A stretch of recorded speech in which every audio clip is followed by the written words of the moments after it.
As Moses approached the burning bush, he heard a voice call his name. Moses, Moses. Here I am, Moses replied, surely with more than a little hesitation in his voice. Do not come near here.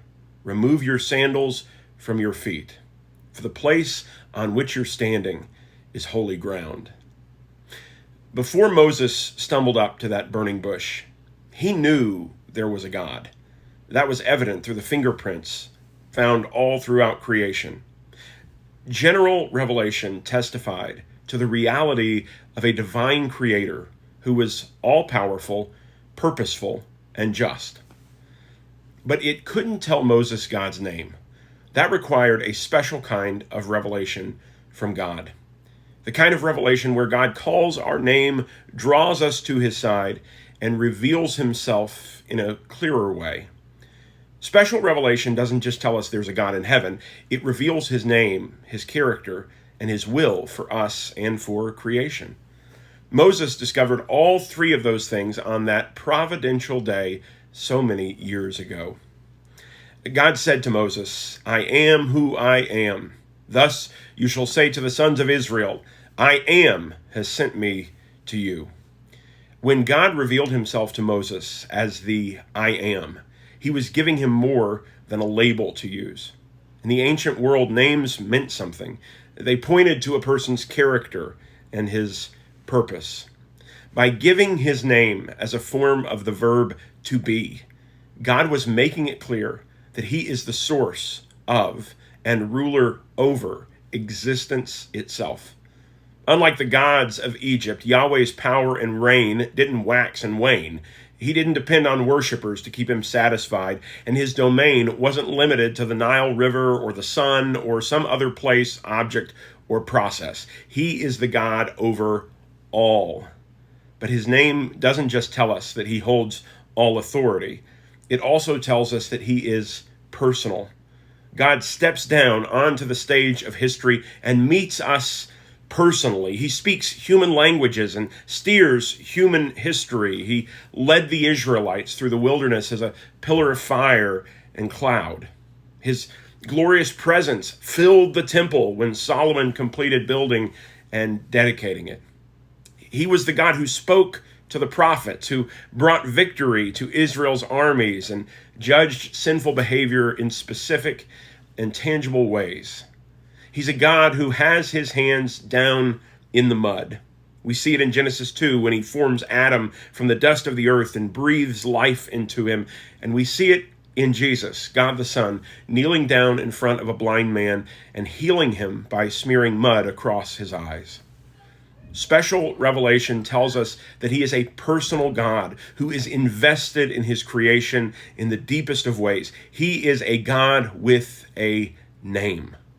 As Moses stood before the burning bush, he heard the voice of God say, I have surely seen the affliction of my people who are in Egypt and have given heed to their cry because of their taskmasters, for I am aware of their sufferings. So I have come down to deliver them. God didn't just reveal his name that day. He made his character known.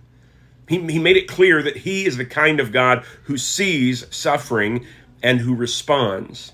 He's the kind of God who has a people for himself. He's a God who notices people like Moses wandering in the midst of a vast desert and calls them by name. Throughout Scripture, God reveals himself through a whole host of names, each one telling us something specific about his character. He's Yahweh Yireh, the God who provides. He's Yahweh Shalom, the God of peace. He's Yahweh Roy, the God who sees all. He's El Olam, the eternal God. We could go on and on and on and on, each name of God telling us something about him that we couldn't discern from creation alone. They require the Creator to speak and reveal himself in particular ways to particular people. That is special revelation. But that character isn't just evident in words, it's proven by his actions. Each title God wears is a testimony of a moment in time, a moment when God revealed himself in a special way to that particular person. See, he's not just called the God who provides. He is the God who provided the ram for Abraham to sacrifice, and manna to the Israelites in the wilderness, and plenty of fish and bread for a crowd of 5,000 hungry people. He's not just the God of peace. He's the God who brought peace to Gideon trembling in a winepress, to Israel through the reign of Solomon, and to 12 fearful disciples tossed on the waves of the Sea of Galilee. General revelation tells us there is a God in heaven. Special revelation reveals what he's like. Back to Exodus 3.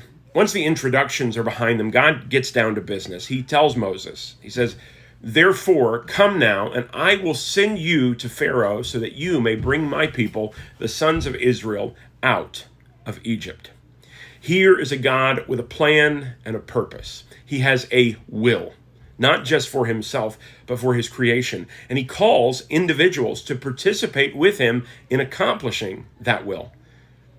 But what is his will? That is something that only special revelation can make known. We can't know God's will from looking at the stars or reading the tea leaves. God's will, hidden in the mind of God, can only be known when God speaks and makes it known. So if we want to know the mind of God, we've got to listen for his voice. We have to look for those places where God has revealed himself in particular moments in time to particular people in particular ways. But where do we look? Has God spoken in maybe all of the holy books of the world's religions, as some suppose, revealing a kind of common core of religious truth to all people? Does he make himself known primarily through dreams and visions, or through psychedelic, drug-induced mystical experiences? Do we need to go, maybe, to a particular holy city or temple to encounter him, hear his voice, and discover his will? For 2,000 years, Christians have taught that the most reliable place to consistently hear God's voice is in his word, the Old and New Testaments of the Bible. But some of you may object. We can't trust the Bible. It was written by Bronze Age sheep herders. And anyway, it's been so long since it was written, and it's been translated so many times that we can't trust it today, even if it was originally a record of how God revealed himself in special ways. But that's where you would be wrong.